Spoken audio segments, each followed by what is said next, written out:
Good morning once again. This is a tribute to my father. No one can mess with me when I'm in my bullfighting hat. These were my father's words spoken to me on the last full day we spent together. I just come back from Bilbao in Spain, where I was attending a conference. And I came back with a hat, an authentic Spanish hat that they wear during bullfighting competitions there. So when I gave him the hat, I put it on his head, and he immediately said to me, "I feel like a bullfighter already." And then he went on to say, "Nobody can mess with me when I'm in my bullfighting hat." That was the Chebukati you knew, and that was the Chebukati the world knew. A man you couldn't mess with. But through my eyes and through the eyes of the family members seated here, you will see him as simply the best father, husband, brother that you could ever have. It is said that if you think Chebukati is tough and doesn't smile, then you don't know Chebukati. In my formative years, my father instilled in me a sense of responsibilities. While growing up in Nyali together, in Mombasa, he entrusted me with the responsibility of managing staff salaries and other procurement matters. Each month I would prepare a budget, present it to him for approval, collect the funds, disburse the funds, and ensure that everybody appended their signature to confirm receipt of the funds. To him, it wasn't just about the arithmetic. It was about the understanding of the value of labor and the dignity of fairness. These skills would later prove invaluable in my career. And this was my dad, the nurturer. On to high school, and it was just the two of us in Mombasa in a large 6-bedroom mansion. The rest of the family had since moved to Nairobi, but my dad had stayed behind to allow me to complete my studies. It was a special chapter in our lives, and we settled into a routine. Takeout became our staple. Monday tulikuwa tunakula mabakio ya Sunday. Tuesday tunakula terrific Tuesday pizza, the one that comes on offer. Wednesday there was tikka at the golf club. We would go and do takeout there. Eventually we realized that this is unsustainable, and we decided to teach ourselves how to cook. He would occasionally bring back mudfish from South Coast, where he had a client, and I would experiment to try and make this fish taste nice. For those who know mudfish, perhaps Speaker, you might know, it is quite frankly the most horrible fish you can ever eat in this world. But together, we made a meal out of it, and he would cook ugali and I would cook the fish. But the point was never the meals. The point was the conversations that we shared over dinner every night. This was his way of guiding me. It was never forceful, but gentle, trusting, and with room for me to grow into my own choices. And this was my dad, the companion. Driving was another bond we shared. It started in Mombasa, where I often chauffeured him to his meetings. And over time, I became the designated family driver, much to the displeasure of my two older siblings seated here. Together, we traveled thousands of kilometers, Mombasa to Nairobi, Kitale, Njoro, and the Great Rift Valley. He was always in the passenger seat, guiding me with his steady voice. Of course, the road trips weren't without their hiccups. Whenever I hit a pothole too hard or took a turn too fast, my mother would grumble from the back seat, but he would always defend me and say, "Leave him alone. If I was driving, it would be much, much worse." And that was my dad, the unwavering supporter. A believer in my dreams. Later, I joined USIU Africa for a degree in applied computer technology. Upon graduation, I immediately secured an internship and then a job. However, when I sat down with him one evening at the Royal Golf Club's 19th hole, and Your Excellency, PCS might advise you what the 19th hole is all about, I told him I was resigning for my job. Initially, he was annoyed. He was wondering, how dare you resign before you get a new job? But when I told him I was going to pursue a master's degree, he lit up and the concern went away. He immediately supported me, buying me an air ticket, preparing my school fees, and giving me my blessing, giving me his blessing. This was my dad, a champion of continuous learning. While at Carnegie Mellon, he kept close tabs on me, regularly popping in during his work trips. He was proud of me when I was elected to serve as vice president of the Student Guild, and I was sworn into office the same day he assumed office as chairperson of IABC, and coincidentally the same day that President Donald Trump assumed office as president of the United States. Perhaps there's some similarity there. One time when he and my mother visited, he asked me to invite a few friends over, and 15 people showed up.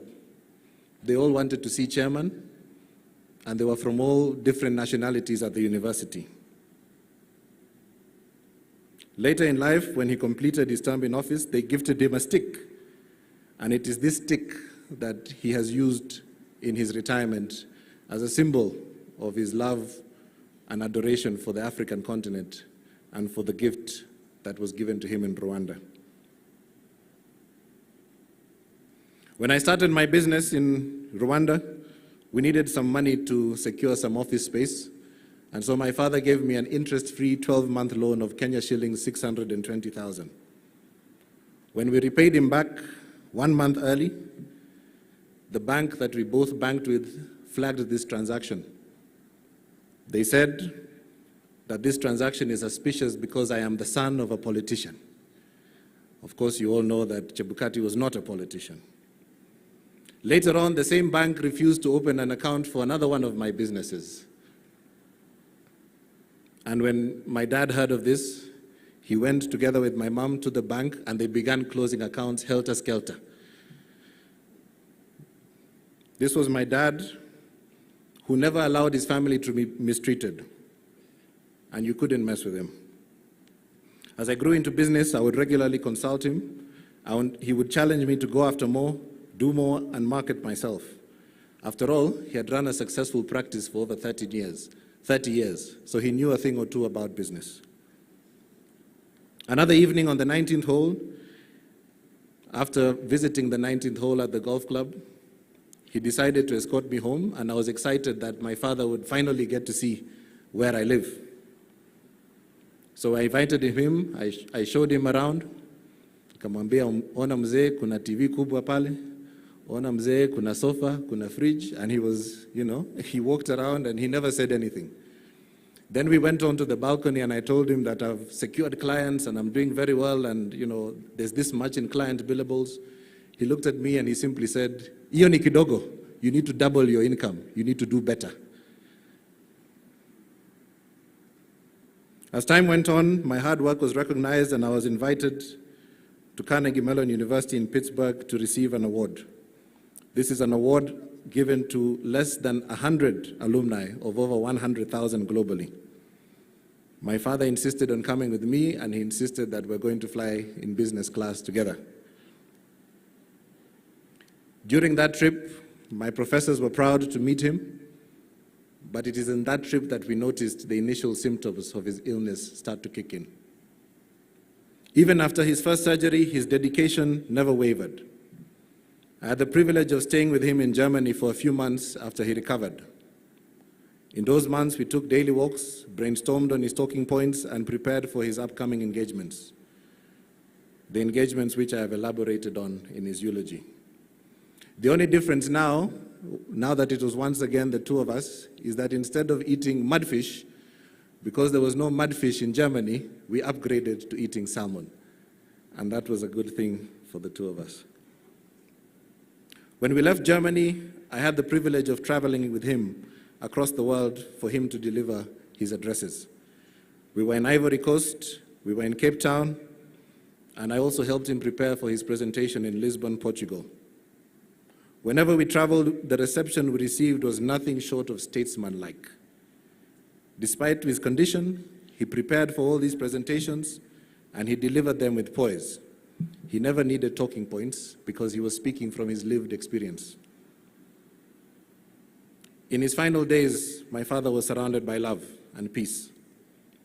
We rallied resources for his care, we safeguarded his well-being, and we made sure that his family was always by his side.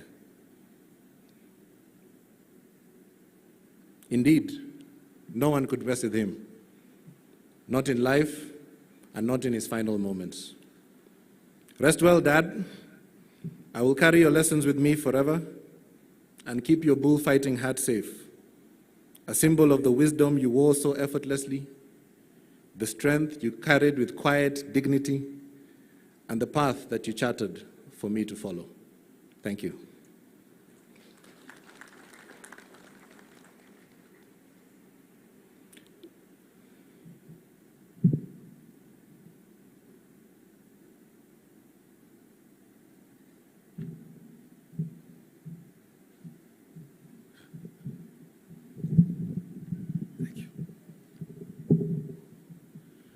Yes, all protocols observed. Good morning once again. My tribute, as you can see, it's short and sweet. So I'll go on to read it. Thursday, 20th February 2025 will be a day I will always remember. The day you are promoted to heaven. It has been a long journey, Daddy. I never thought you would leave us in our early 30s. And it pains me to realize that you will not be there for us, your children, to give back to you. These past days, I've been going down memory lane, and I am proud that I was given the opportunity to call you my father. Daddy, you loved us deeply and worked tirelessly to ensure we had all we had needed and more. You are a man who was always willing to lend a helping hand, a man who was and is my #1 role model and mentor. A man of integrity and honesty, an unshakable man. I never thought there was anything you couldn't do. If you wanted to, Daddy, well, except avoid death. We built a lifetime of happy memories, ones I will cherish forever, and which time can never erase. If I were to pen them all down, I will need more than a book.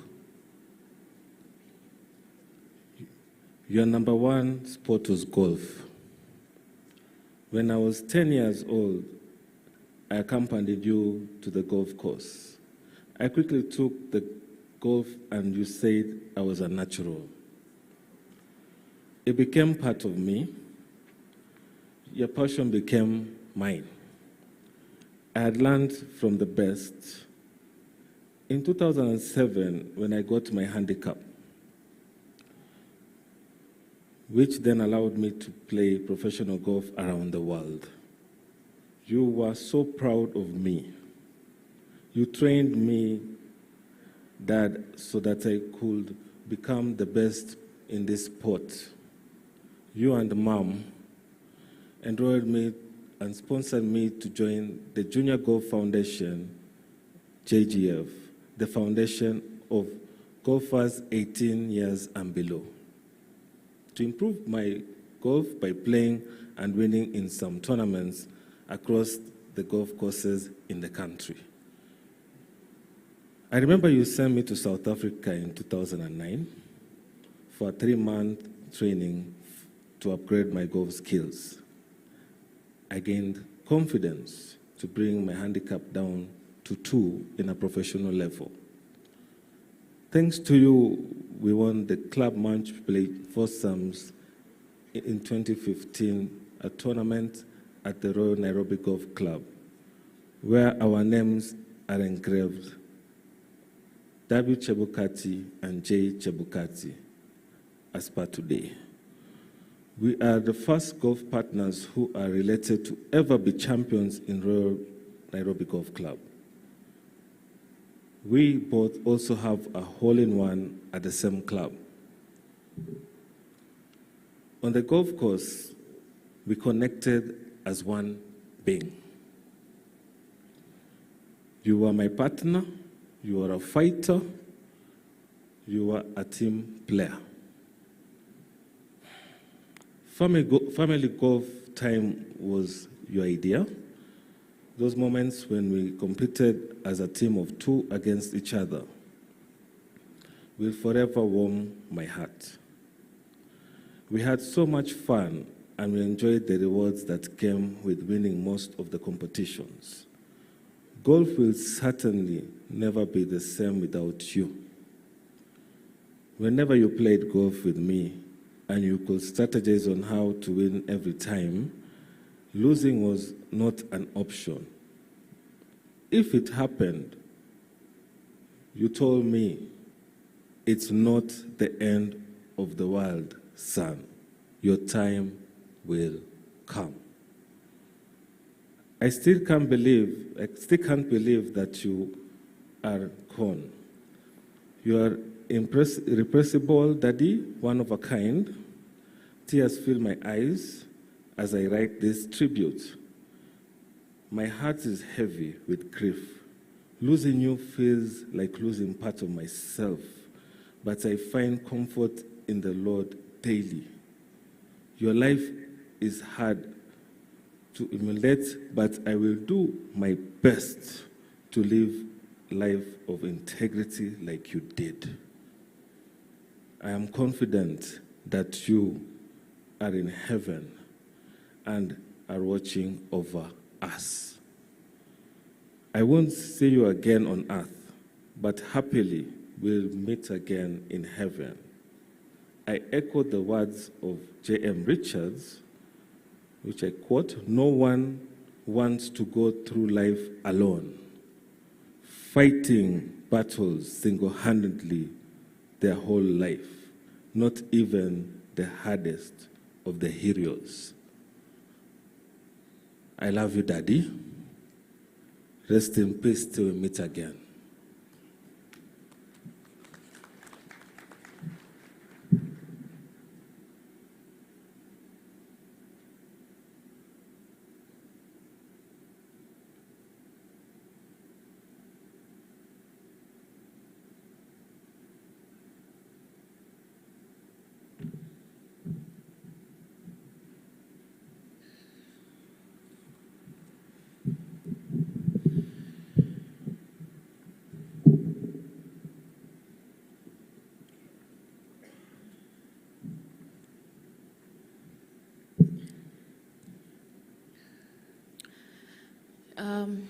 His Excellency, President William Samoei Ruto, to all the other dignitaries in the room, allow me to write on the protocols already established.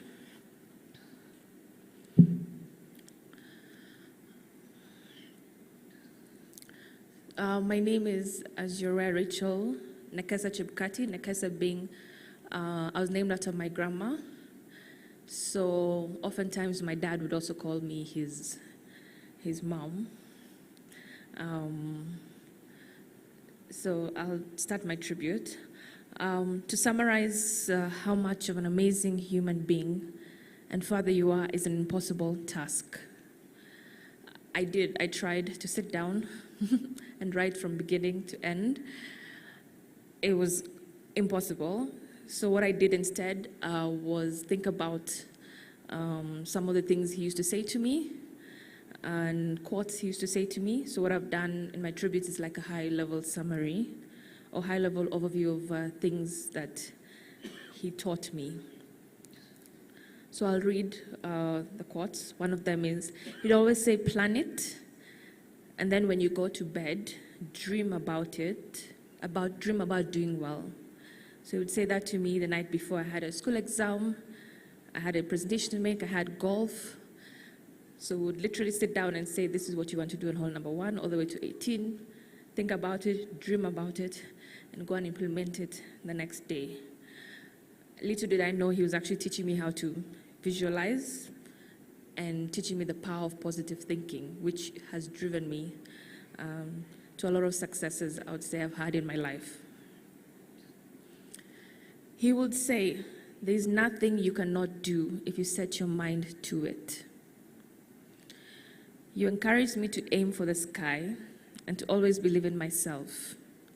You expected excellence, and rightfully so, because you worked hard to ensure you sent us to the best schools and exposed us to as many opportunities and experiences as possible. I've been told sometimes when I walk into a room, when I started working, that for a young girl, you have a lot of confidence, a lot of confidence. Where do you get that from? That confidence came from my father. Most importantly, he led by example. He led by example. I'll give an example here. My dad always used to say, he expects excellence. He expects us, when we finish university, we all must get our master's degree. By the age of 25, he gave us a target. And we all did get our master's degree. But I recall when I was in my third year of law school, and he kept on saying, "So have you started applying to universities?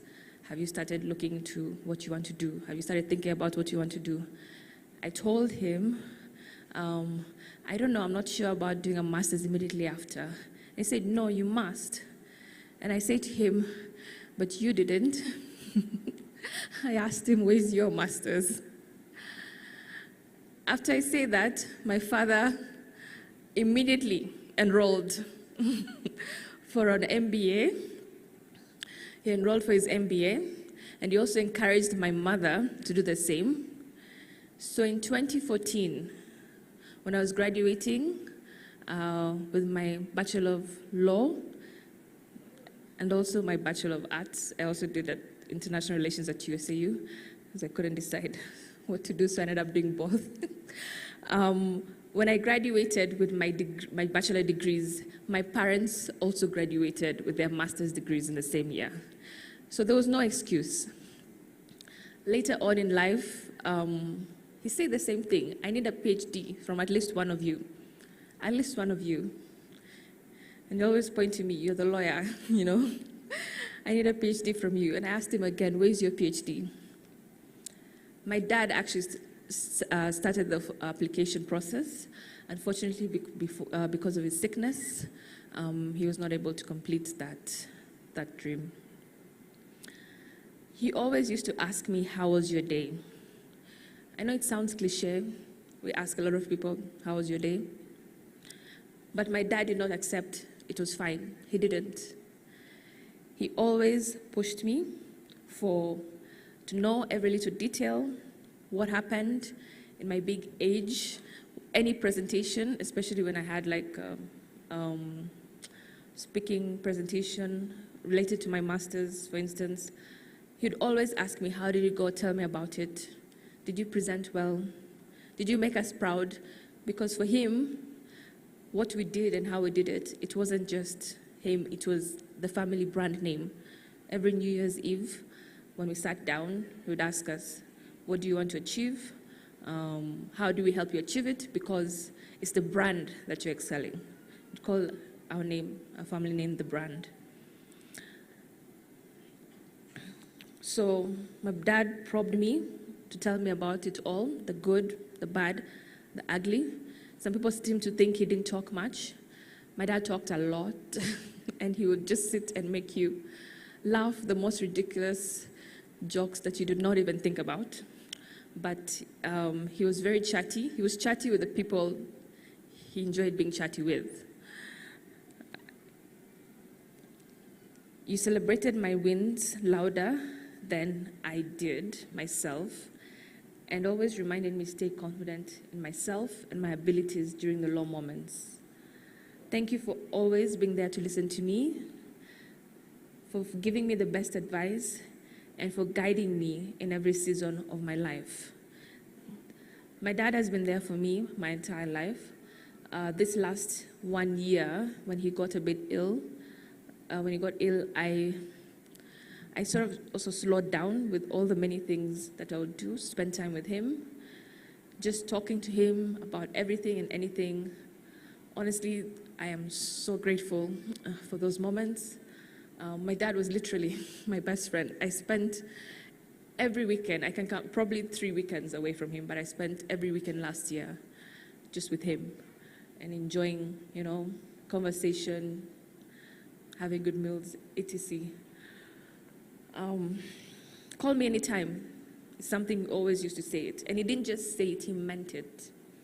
He always picked my calls. It did not matter where he was, who he was with at the time that I called. He always picked my call. It doesn't matter who he was with, whether it was an ambassador. He would pick my call and say, oh, I'm here with so-and-so. My daughter has called me, and then he would go ahead to talk about how great I am. I have a degree, a master's. Always took the opportunity to tell them about me. And I recall being anxious during the election periods, in particular 2017, because I was not in the country. I was away for my studies. And I told him, I kept calling him. My dad picked my calls every single time. And when I say I was calling him literally almost 20 times a day because I was very anxious about the whole situation. And he said, I'll pick your call, but the only time I cannot pick your call is when I'm at a press conference. And I say, that's okay, because at least I'll be seeing you on TV, so I'll be at peace. He always used to say, and this he said quite a lot, especially during the last year or so, the words giving up are not in our family's vocabulary. The words giving up are not in our family's vocabulary. Whenever I had a situation to deal with, he always used to say, yes, Rachel, you're a strong Bukusu girl. Giving up is not an option. And it's not just what he said, it's also how he lived his life. It applied to how he raised us, it applied to how he did his work, and it applied to how we played golf together. And more importantly, it applied to how he tackled his diagnosis when it came, when he was given. When he was diagnosed with glioblastoma, which is the most aggressive brain tumor cancer that exists. They told us there's no cure, but what we can do is we can actually just, he would surgery with chemotherapy, try our best to extend his life. He was given 4 to 6 months to live. That's what the doctor said. And my dad said, this sickness is not going to beat me.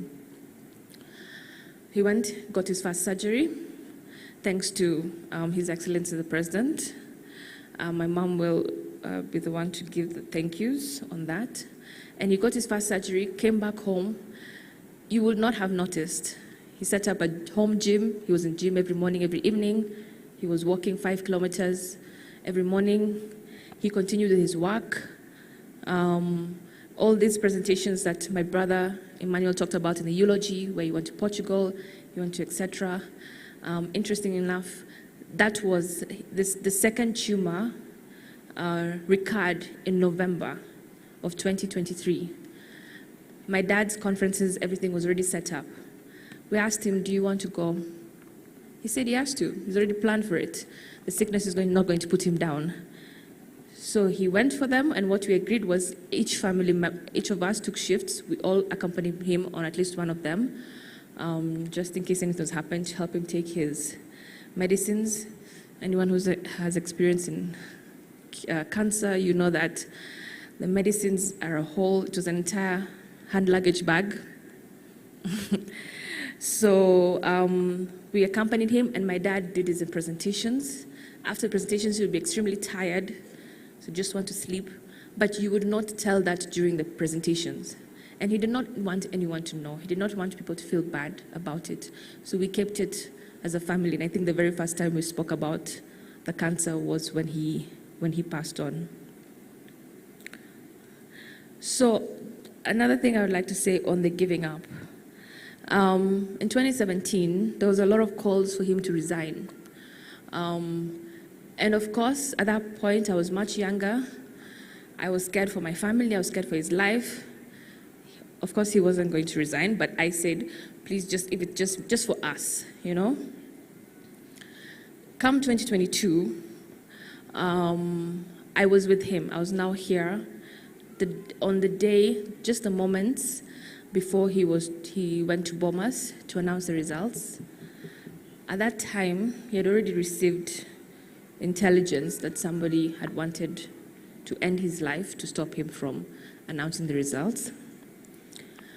So we sat together, the pastors prayed, and I hugged my dad, and he looked at me, and I looked at him, and I said to him, you don't even need to say anything, because I know you're going to stand for the truth. I know you're going to stand for Kenyans.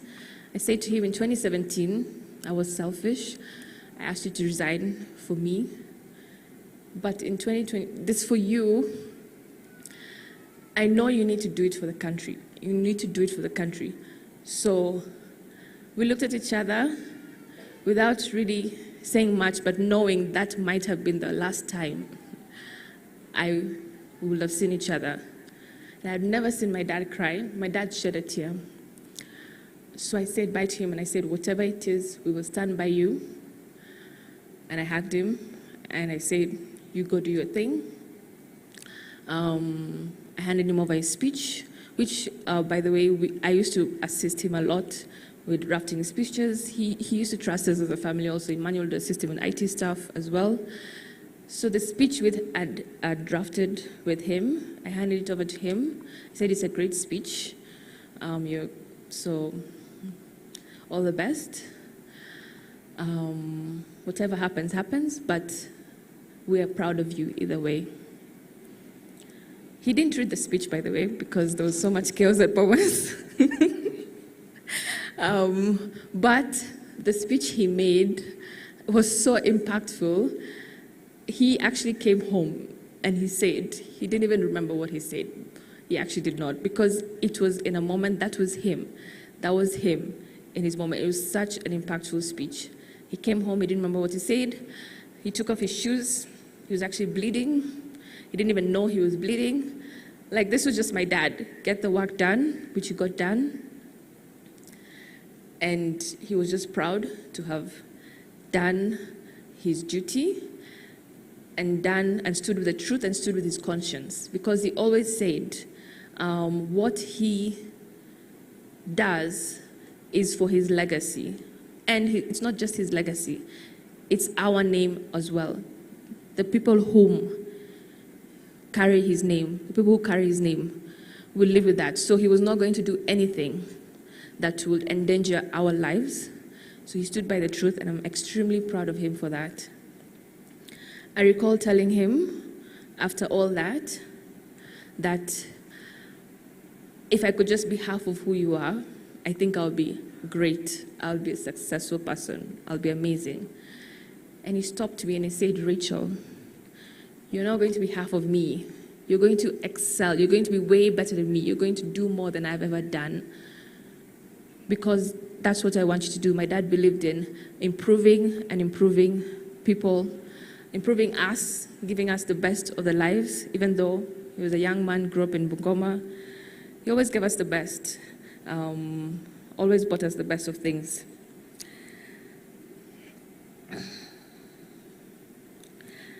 I will miss having you to speak with. I will miss your presence and your hugs. I will miss your witty sense of humor.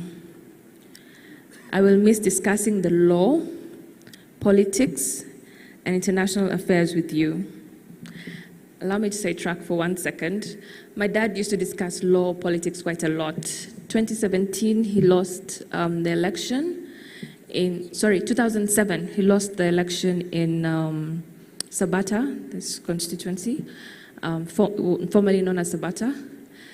And he had so many things that he was saying. If I was chair, I would have done this. If I was chair, I would have done this. Because he felt like the elections were stolen from him. So when the IBC job was advertised, I recall the first time very few people applied, so I think they did not have enough people to shortlist. So the second time, him, his colleagues, everybody, especially me, kept on saying, this is for you. I kept on telling Daddy, remember all those times we've talked about what you would do, how you embrace technology in elections, how you embrace this and that. I know being a judge was where he wanted to go, but even he ended up applying for this, and he got it. So he always used to say I was the one who pushed him into it. I don't think I pushed him. I think he just did what he had to do, and I just encouraged him the way he would have encouraged me to do anything that I wanted to do. You never stopped learning. You were always eager to read another book, another article, attend another course. As soon as my dad's second surgery came up, he was back to reading, because I think at this time he had applied for the Court of Appeal job. He had been back, he started reading law books. There were some he ordered from Amazon, which were delivered to Germany. 2 days after surgery, like he was really back to that, improving himself, how he was going to be a great judge, so he always just wanted to improve himself. I will miss playing golf with you, Daddy. I will miss our weekly Sunday golf days, which are my favorite childhood memories. You'll always be my favorite golf partner, because we always took the risky shot, and we would often succeed because it all starts with being confident and believing in self. And when we missed the shot, we remained confident in our ability to make a remarkable recovery. Giving up was never an option, never. It did not matter how badly we were, whether we were 5 down. We always had confidence we were going to win the match play. I am eternally grateful that God blessed me with you as my father.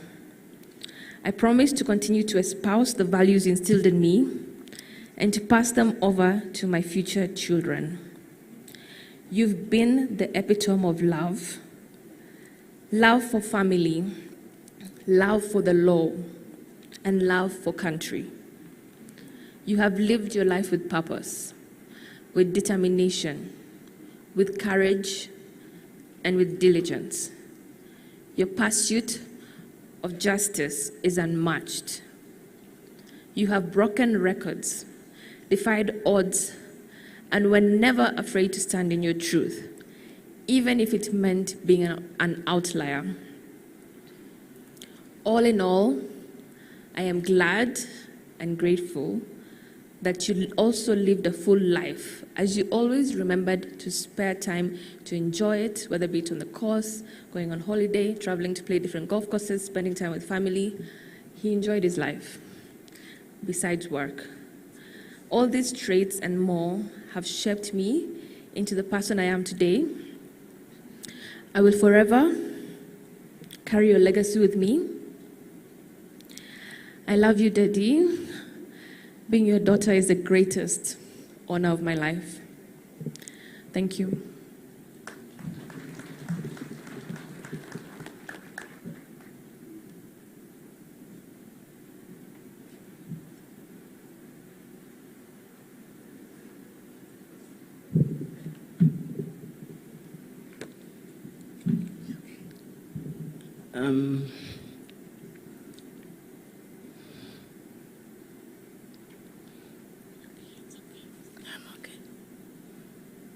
Your Excellency, the President, Dr. William Samoei Ruto, allow me to ride on the protocols that have been established. Mr. President, I saw you admiring my macadamia farm, so I will not take long, so that if I do get a chance, you may walk around the farm. We have 10 acres of coffee, and we have 800 trees of macadamia out there. I have been very strong, but this morning I woke up feeling a bit weak, but I believe that I'll be able to go through my tribute Sorry, I'm sure many of you are suffering what I'm suffering. We had a lot of dust yesterday. It's been a bit dry, but I've been taking a lot of hot water, so I encourage you to do that, because today I may have lost my voice. Beside me here is my sister, Lucy Muvira, and allow me, Your Excellency, just to call people forward. They will not speak.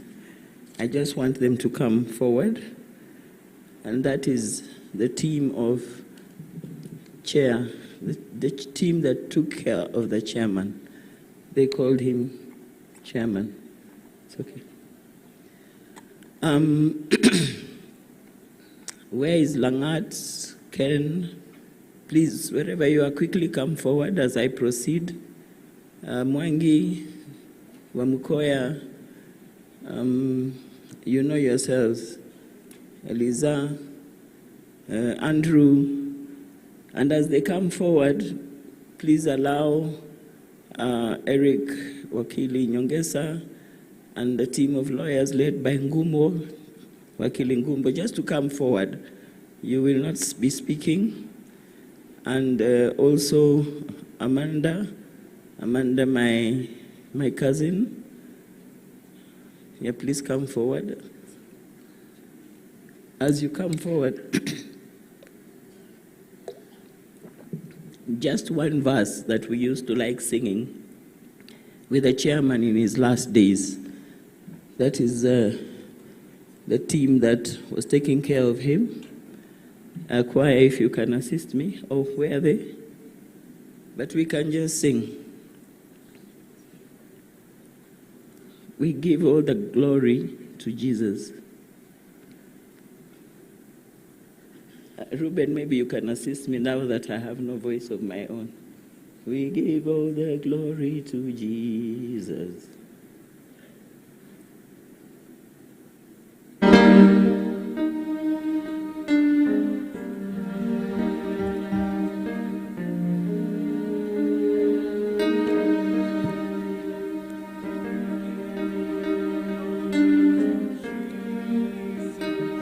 And tell of his love, and tell of his love. We give all the glory to Jesus, and tell of his wonderful love. We give all the glory to Jesus, and tell of his love, his wonderful love. We give all the glory to Jesus, and tell of his wonderful love. Na Yesu apewe wokovu, tangaza neno, tangaza neno. Na Yesu apewe wokovu, tangaza upendo wake. Thank you very much. Before you hear, if I can start with Eric, please step forward. Eric, he will, I believe, speak later.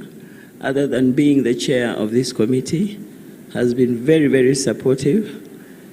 Very many lawyers have been supporting. They would call in, but Eric, Kutz, please come forward. Kutz, my brother. Eric and Kutz, I used to play them a trick. Whenever they would say, can we come and see the chairman? Professor Gulie, please come forward. Commissioner Molu, the three musketeers. We used to call them the three musketeers, please. And Marjan, CPA, I call him CPA Marjan, the CEO. Your Excellency, this team were almost every other day on the chairman's case. So Eric and Kutz, my brother Kutz Otolo, step forward. That's my eldest brother. He spoke here earlier. They would, whenever they wanted to come, I would always make sure they come at lunchtime. So I would always tell them the best time to visit chair is at 12:30. I don't know whether they knew that my trick was to ensure they have chicken with him at lunchtime. And it worked, because then they would see it and cheer up with him. You could step aside, Professor Gulie and Marjan and Commissioner Molu. Commissioner Molu appeared to have been the spokesman, because every time Commissioner Molu called and made an inquiry about the chairman, immediately I would be told, get a response from CPA Marjan and Professor Gulie. It would be like it's a follow-up. So they never used to let me know when they are coming. They would wait when they are at Galleria, when they're just very near the home, and they would say, we are on our way. Of course, I couldn't stop him. So they only got off with a cup of tea and samosas whenever they visited. Thank you very much for what you've done for the chairman. In fact, I think they were the last people to see the chairman. It was late in the evening before he passed on. Let me have the Wakilis, Wakili Ngumbo and your team. They will quickly just introduce themselves. Maybe you could just quickly stand here. Your Excellency, the President of the Republic of Kenya, and all Excellencies present, my name is George Murugu, Advocate. Your Excellency, the President of the Republic of Kenya, all dignitaries present, the Church, fellow mourners, good afternoon. My name is Eric Gumbo. Thank you.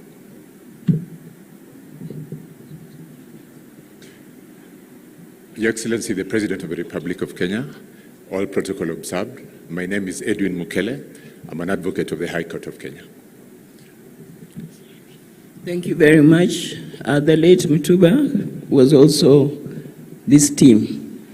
So, Your Excellency, when I was not able to get some immediate assistance from you, this is the team that came and stood very, very strongly and ensured that we would travel to Germany, go in shifts. The children would go in shifts. I'd also like Amanda. Amanda, please step forward. Amanda is my first cousin. Her mother is named Rachel. Rachel's named after her mother. And she was always with the chairman. I think she knows more stories about him than I do, because they used to have a lot of discussion sitting out there in the garden. Thank you, Amanda. And that made it very easy to have the eulogy. It came out in a day of his passing.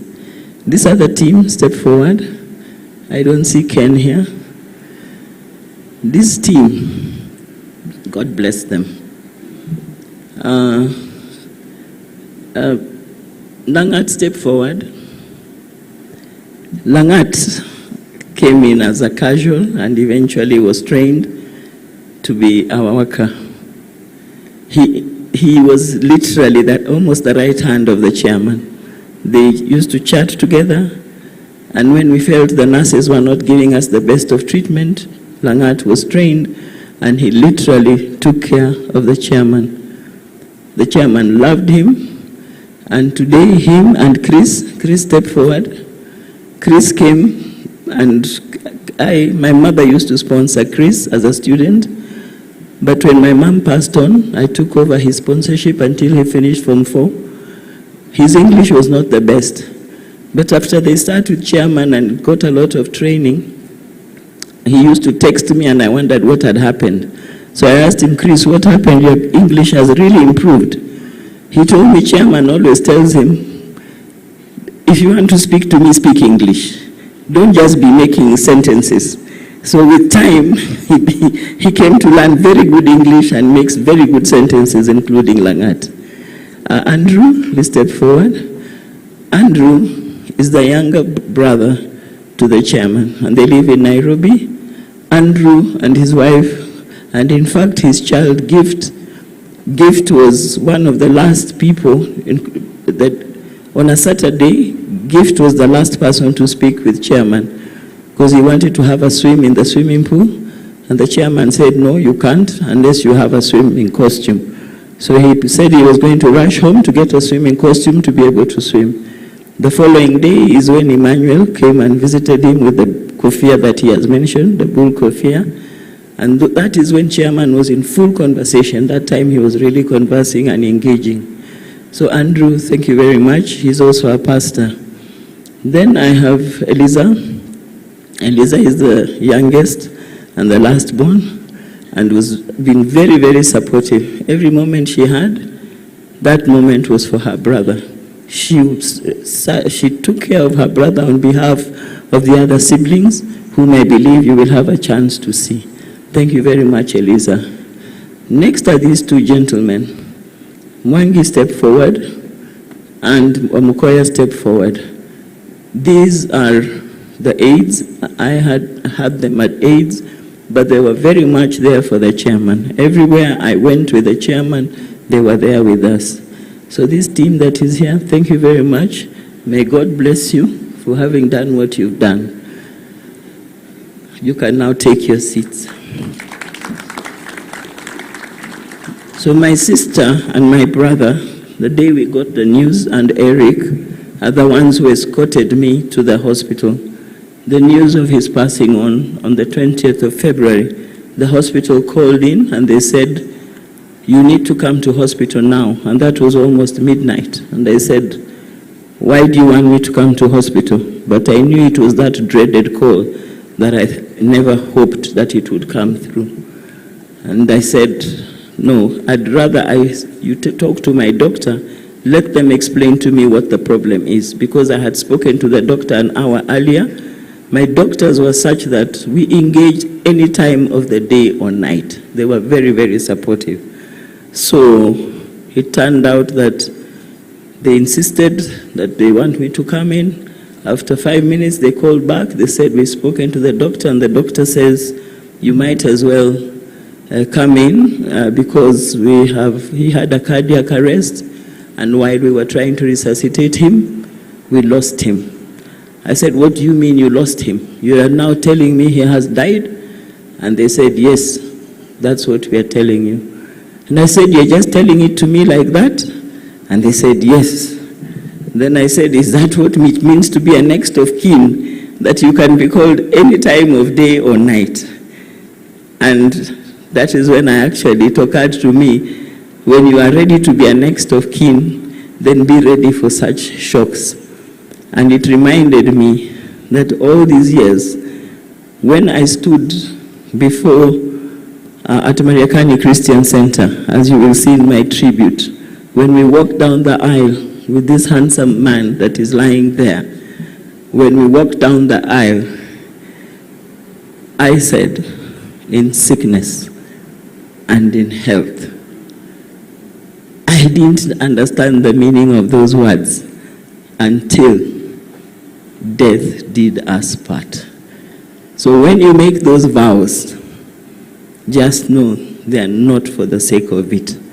Because my husband, I stood with him in sickness and in health. You heard the stories of health. We enjoyed a lot of golf. In sickness, it has been almost 2 years since that day that he was diagnosed with GBM. I will not read my entire tribute. I will interject it once in a while. But I start by saying the formal journey between you, my darling, and I began on the 21st of April, 1990, when we solemnized our marriage at Mariakani Christian Center. But our story started long before that. I first met you when I was attending a training sponsored by the National Treasury in Mombasa, 1988. You were then running your law firm, Wanyonyi and Company Advocates. I will fast forward on my tribute and remember that because some of the things which have already been said, I will not repeat them.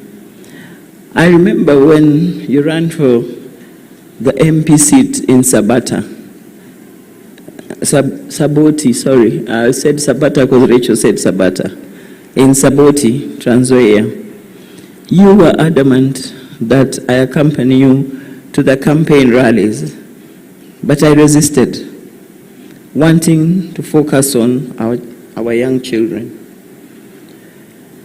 the young family, while also managing my job because I was a public, I was working in the public sector in the Coast Province. You didn't want to hear about it. You wanted me by your side during the campaigns. I didn't understand why, but over time I realized that while you needed my support in your public life, you were also committed to ensuring that I was never in harm's way. We lost the election, as Rachel says, and when we lost the election, the commissioner didn't allow the results to be tallied. When we went to the hall after elections, when he kept on realizing that our form, the agents form 30, that time they were calling them 16A and B, that our 16A was different from their own 16A, and we had the agents who had signed. What happened is he realized there seemed to be a difference and a divergence in the results. So he suspended the tallying and he said, go home, we shall notify you when to come back. Indeed, we were notified to go back around 2 a.m. When we went back, the tallying did not continue. He simply announced the result. Of course, we had lost with a very small margin. My husband, being the lawyer that he is and the person who demands for his rights, set up a team. I remember my sister Helen was in that team. They were sitting in some hotel somewhere in Kitale, tallying, comparing all the forms, and by the end of it all, they felt that we had been denied our election. So we kept our forms in our house and we said we need to rush back to Mombasa where we lived. We had left the children at home and we said we were now going to put up a petition. So we left this box full of our Form 16As in the house.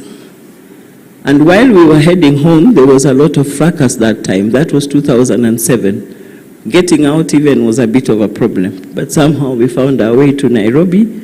We posed at my parents' house, and then we proceeded. But just before we got to Nairobi, we got a call from somebody, and he said, he asked us, do you have anybody in the home? And we asked why. He said, because we have told there are 2 police vehicles, Land Rovers, that are headed towards your home. Said, oh. So they said, make sure there's nobody at home. In the next 1 hour, our home had been raided. Nothing was taken except our nice little box which had our Form 16As. So there went our evidence. We could not petition. Rachel has given you the rest of the story, how determined he was. And I'll tell you, he tried looking for that commissioner. He has not found him until today.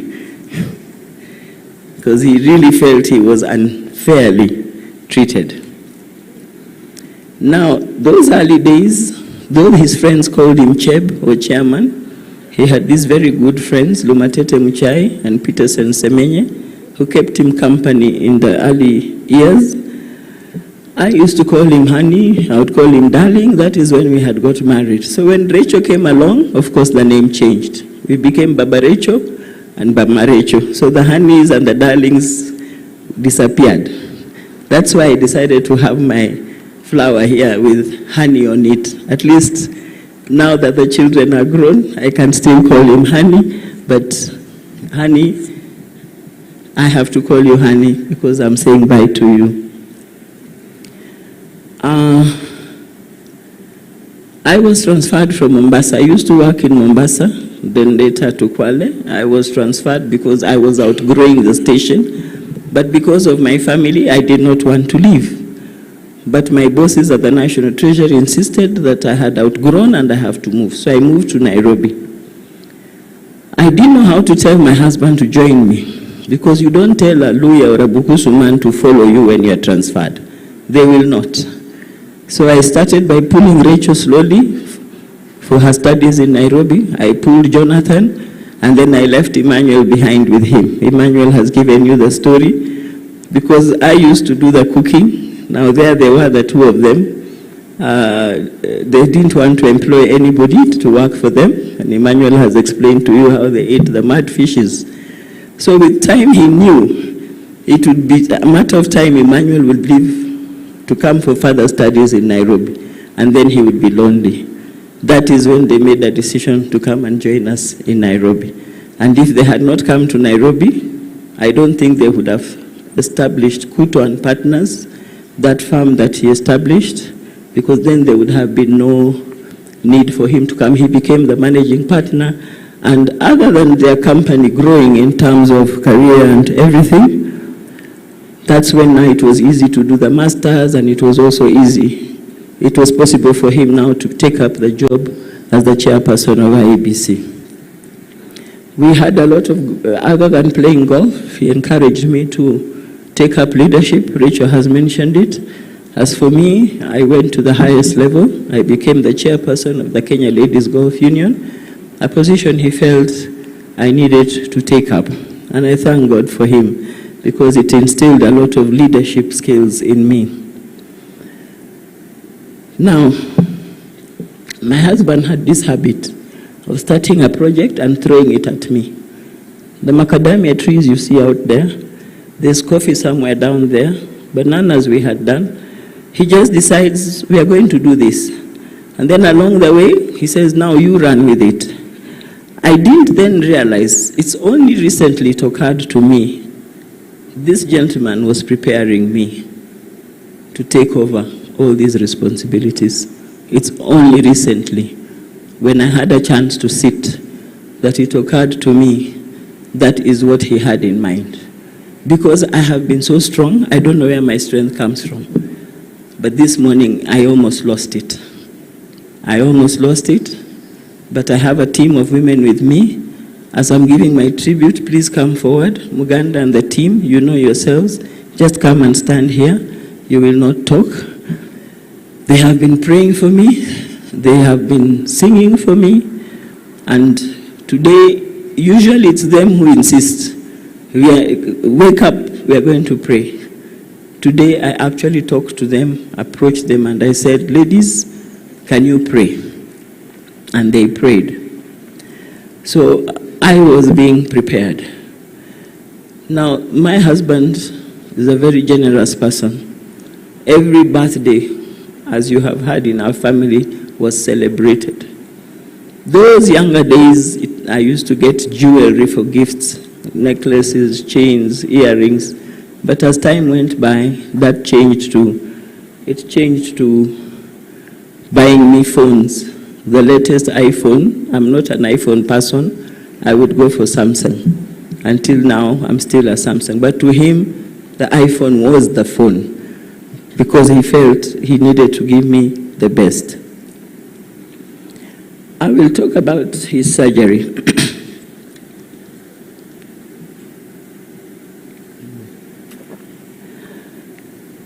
Now, he, as you have been told, and maybe before that, his favorite verse was read out here, and his favorite verse was Mark 8:36, and he loved saying that, for what shall it profit a man if he shall gain the whole world and lose his own soul? That is a verse he loved. Maybe before I talk of his illness, I can mention that dreadful day of August 15th, 3 days after Rachel's birthday. It was a hectic period for us, no doubt. I will not go into details, but for me it was divine intervention, because just when he was trying to leave the house, he couldn't leave the house for one reason or the other. We requested, the Archbishops of Ole Sapit called in to request him to assist in clearing the protocol processes, so that since he had already decided that he was going to announce the results on that day, Ole Sapit called in to say, Archbishop Ole Sapit, he called in to say, I need you to assist me clear the religious team into the bomas, because the queues are heavy. And when I asked who had called in, because he had received almost 4 or 5 calls before that, and he kept on saying, I don't like these calls I'm receiving. So when I asked, so who has called in? He said it is the Archbishop. He explained what he was trying to say, and I told him, please request the Archbishop to come home. They said, but they're just 5 minutes away. Are you ready to receive guests? I said, yes. So in less than 5 minutes, actually 5 minutes, a team of 14 religious men drove into our compound. They came in, they stood in the sitting room, they said they are not sitting. And I said to them, every morning I pray for my husband. Every morning we stand at the door and I would say, I'm praying for you, I'm praying for your wisdom, that God gives you direction. That started in 2017. I told the Archbishop, today I could not pray. So please, just pray as he proceeds to Bomas. And the Archbishop prayed. They all prayed. I offered them tea so that I could delay them a little because my husband had come in early in the morning. He had taken a rest and I needed him to, he was still dressing up. And they said, no, we are not sitting. We have prayed, we want to leave. I used the security guards to delay him. Thank you, Mahanu, who was head of our security. He ensured they tried to delay, and the next thing there was a procession to Bomas, and with this gentleman in the middle of that procession. That's how he got to Bomas. The rest you know and you saw. For me, that was divine intervention. Because he came home and he said, I saw somebody point a gun at me. And I think it was the security that pushed him down, and then they took him out. I tried to ring him when the fracas was taking place. Even before the fracas, we tried to reach him. We couldn't reach him because Rachel's friends were telling her, your father is being compromised. We hear he's delaying announcing the results. So when we tried to find out what is happening, we even called upon Sam Gituku. He happened to be airing Citizen Live. I asked him, I got his number, I called, I said, there's something happening at Bomas. Can you put it on air? And he said, I don't see anything happen. In less than a minute, he says, oh my God, I now can see what's happening. He says the only thing he could do for us was to refer us to some human rights institution because there's nothing more he could do.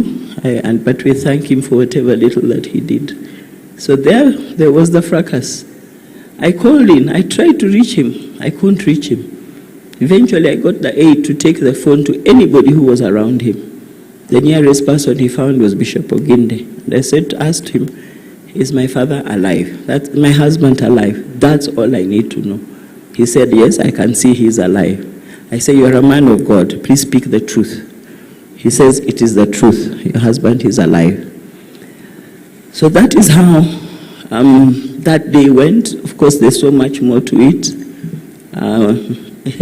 If you're interested, you'll have to look for me at another time, but I don't think it's a discussion we really want to engage in because it was very rough for us as a family. Jonathan and Emmanuel were not in Nairobi, yet people kept on coming in and telling the aides, the brother is here, he wants to come in, but we thank the security that we had on that day. So this handsome gentleman of mine, I will not go into the story you were told about the first surgery. When that first surgery, the first diagnosis took place, there was discussion to have the surgery done in Nairobi. It was the doctors in Nairobi who had recommended that he could go to Germany. And they are the ones even who arranged for us because they said, much as it can be done in Kenya, the problem is the equipment we have, the one in Germany is much better. So to fast forward, after his first surgery, his second surgery, then that's when he started becoming a bit weak. And eventually he was admitted on the 9th of December. When he went in on 9th December, he was not going for admission. He was going for a review for an MRI. Unfortunately, they said he needed to be admitted. He stayed in, and just when he was about to be discharged, he picks a hospital infection, so they can't discharge him. So the time that when we kept on trying to get, the doctors were willing to discharge him, but just when they're about to discharge him, when he's getting better, they find he has an infection in the chest or an infection here and there. So eventually he was discharged, and he was discharged to palliative care. At this point, he was not speaking. And at that point, a Right Honorable Speaker had visited him in the ICU. At that point of ICU, he would have movements. He would respond with his hands or his eyes. And also we received a visit from the governor of Trans Nzoia, who also visited him. Again, that time, he was now really getting down. So because he stayed in hospital for so long, he stayed in hospital the whole of December. His birthday is on the 22nd, as you can see. We celebrated his birthday there. Then on the New Year, Christmas, we were all together with the family. We celebrated Christmas with the children and his caregiving team in the hospital. But for the New Year, the children needed to go and celebrate. And I told them, go ahead, leave me with your dad. So I slept with him in hospital for the 29th, 30th, 31st, and 1st. Because now we never gave it a chance. We always had shifts as children and as myself. We never left the chairman alone from the day of his first surgery. We always had shifts. And that's why I'm saying even in Germany, Emmanuel stayed the longest because he's self-employed. The rest of us would go for 2 weeks or 3 weeks, and that cost a lot in terms of fare. So as I proceed, I just want to say that it's been very difficult to write this tribute. It's not easy to put it together, but I can't say so much.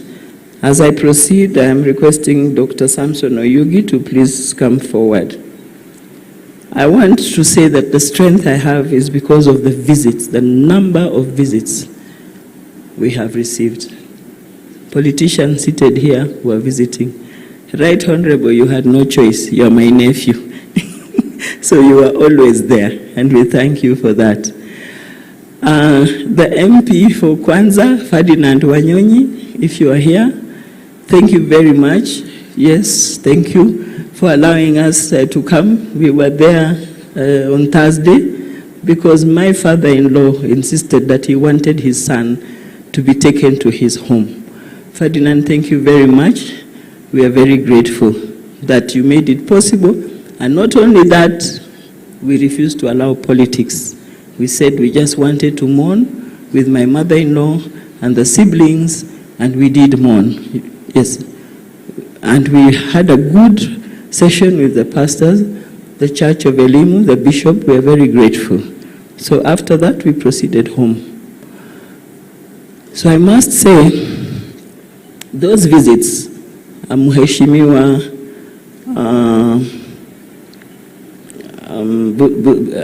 Busai, you were with us.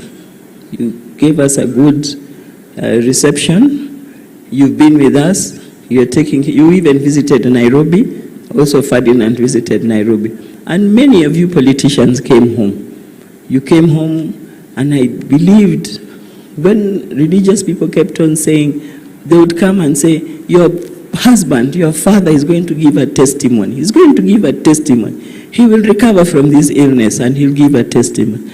Dr. Oyugi, you were one of the people who kept on saying, he will give a testimony. I think this is the testimony we are being talked about, because we were wondering, Rachel would ask, but if Daddy is not talking, then how will he give the testimony? Let me tell you, that's what kept us driving, Your Excellency. That's what kept us going, because we were told he's going to give a testimony. Because of the position he had, we had to cut off many of our friends. We had to cut off a lot of the social life. So when we were told he was going to give a testimony, we didn't understand how he was going to do it. I have come to meet so many of you whom I had never met before. Some of you came home. I had never met you. Some of you couldn't get me home, and you called in, yes. And I'm very grateful That's what has kept me strong. And my prayer is, please continue praying for me and my family to keep us strong. I can't leave the stage without mentioning that, Your Excellency, you gave me, in this process of the chair, I acquired 2 daughters. One is Susan Nahomicha. I will not ask her to come forward because she spoke yesterday. Thank you very much. You sent her to me the day you learned that we had a problem with Professor Hainga also. And I also want to thank Professor Hainga. When my father-in-law was sick, I learned of it around 1 a.m. I called Professor Hainga, that was the other day, and I said to him, my father-in-law has a wound that is giving him trouble as a result of a road accident. You may not have known that when my father-in-law was coming to Nairobi, just before Chairman passed on, he had a road accident. I had not been informed he was coming, so when I called, just to call, and I'm told he's had a road accident in Eldoret. In that accident, 3 people lost their lives. But my father-in-law, I thank God for him. He came out well, but later it was discovered there was an injury on his leg, and apparently an infection set in. Professor Hainga is an expert on wounds, so when I called him, he called the hospital that night, and he has been following up on his case. And he assured me that he spoke to the surgeons of Cherengani, and he's comfortable with the quality of the doctors that were there. So thank you, my daughter. Social media gave me to her. It's the only thing social media has done to me, positive, to give me a daughter. The rest of the time they have bashed us, they have attacked us. But there's one thing Chairman said to us: ignore those people, just ignore them. They've killed him so many times. In fact, every time I get so many calls coming in, I know social media has killed my husband. So I just go cutting off and saying, he's okay, he's okay, he's okay. And everybody says, oh, thank God, we're actually inquiring, what is this we have read? So social media has really not been fair to us.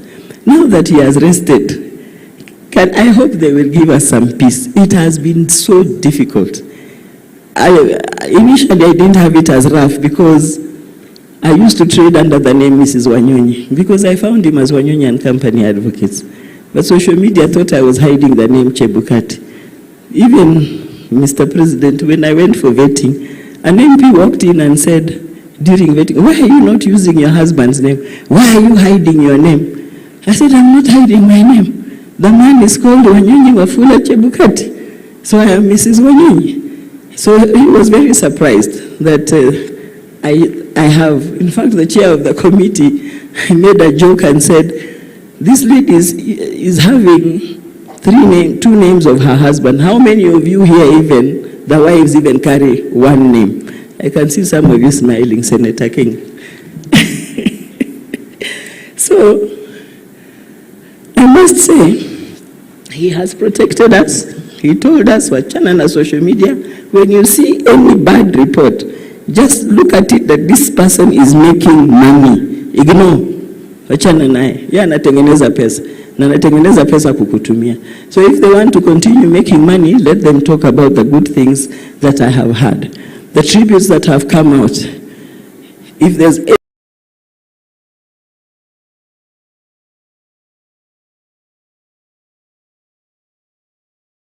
have a chance to talk, but those are the people who know the chairman. If you say chairman is stone-faced, you don't know the chairman. Chairman talks more than I do. I'm said to be chatty, but he chats more than I do, and his friends will tell you. And I think they have alluded to that. The other daughter, Mr. President, you gave me is a lady called Rose Wanja. I don't know if she's in the house. She must be around. Rose Wanja started the journey of taking the chairman to Germany. She's the one who organized our trips and ensured that we got to Germany.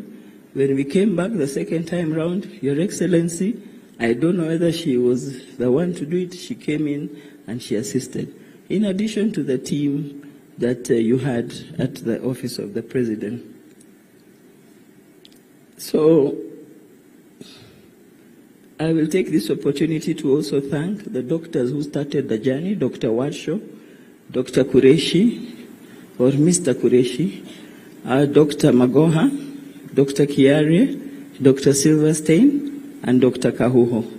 These people came out for him. Even when we were giving up, they were giving up. It is us who encouraged them, and they came back.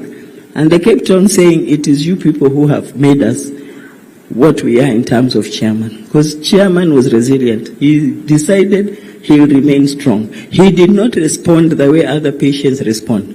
And the doctors were very surprised. And they attributed that to the backup that he was getting from home, which is true. We stopped at nothing, nothing. And that's where I can thank my commission of revenue allocation and the staff, because sometimes I would have to adjust programs. If we were supposed to travel far, I would insist, no, can we have these meetings in the boardrooms? So they sacrificed their per diems so that I could have meetings in headquarters. I really thank them. I cannot sit down without thanking the Honorable Speaker. You even visited him. You went all the way to Germany to see him. These children of mine you see here are the force behind Chairman's long stay, because they were there. Rachel came up with a timetable, and we all had to adhere to it. And it worked, and we gave him extra time. If you go and Google glioblastoma, it's 4 to 6 months. Chairman did 21 months. That is because of the support. But again, you need to be able to have a good medical team. Your Excellency the President, I stand here to sincerely thank you. You gave the chairman his extra months. You gave the chairman, you gave him, you allowed God's report to be honored, because the doctor's report, we already knew it. At the back of our minds, the doctors kept saying, one day at a time, one day at a time. We knew, but we kept going.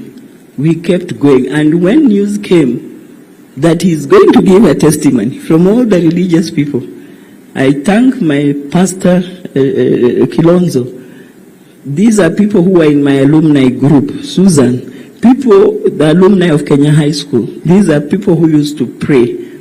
Bishop Mutali, Brother Ferdinand, they prayed, and they prayed for us. That's what kept us going. I also want to thank those who visited home. I want to thank every hour. I couldn't even write a tribute. I had no time. Because you try to move, a team is coming. So a team, they came up with a schedule. Actually, I felt like I was now in some proper state office, because there was a schedule. And if you came late, like the day the judges came, they came late. And then, thank God, it was the politicians coming next. And you know how politicians are impatient. So they managed to assist us with that program, because now the judges realized they're under pressure, so they had to leave. So that is how we were operating in Nairobi. So there was hardly any time to do anything. I want to thank Kenyans that have come out for us, our friends, our relatives. The team that you saw singing here are called Akili Nimali. Those are children of my cousins, my mothers. They are my first cousins. They have been so supportive. I want to pull out Engineer David. Engineer David, please, as I speak, come forward. Engineer David Muchilwa, I'm sure he's somewhere out there. Please come forward. David Muchilwa once worked as acting Director General of KERA, and his father and my mother are brother and sister. The other Muchilwas are also there. Another one I pick out is Vera Umurambi. Vera is here. So these two were our liaison between the two committees, the Nairobi committee and the Kitale committee. You have done a wonderful job. David, I don't know whether you'll now get any sleep, because you've not been sleeping. Your body must be tuned to be a 24-hour body. We had the Kitale committee. I know this may come out in vote of thanks, but I want to give personal thanks to Engineer Kute, who was heading the Kitale committee. Please come forward. You will not speak because of time. I thank you and the team. And when you told Madam got unwell, you handed over to your vice, Muliro, and he did a very good job. I thank you for that. So, Mr. President, you called me to give me condolences, and you asked me, how are things? Are you okay? How is your budget? And I said, if I was to have chairman's guest alone, I would have managed because of my friends, the support from my friends and relatives. And if your relatives are the speaker here, then you shouldn't have a problem, and other politicians. But because today the guests may not be mine, I may have a problem. Much as I've received so many bulls, even yesterday I received one from the governor. Speaker, you've given us almost 3 bulls already. The president said, leave it to me. So today, you are the guests of the president, not mine. Yesterday, you were my guests, right from Wednesday, Thursday, yesterday, until this morning. Thereafter, you are in the hands of the state. We cannot thank you more. Because to come up with this, the kind of people, I mean, when you come to stand, you will see what is happening out there. It stretches all the way beyond the tent, left and right. Thank you so much, Your Excellency. On behalf of my family, I know it has not been easy for us, but we stand encouraged. Those of you who have been giving us promises of how you will visit us, we have received so many gifts, milk, bread, sugar, everything. It's still there. Please come and visit us and keep on encouraging us. That is all we require from you. May God bless you.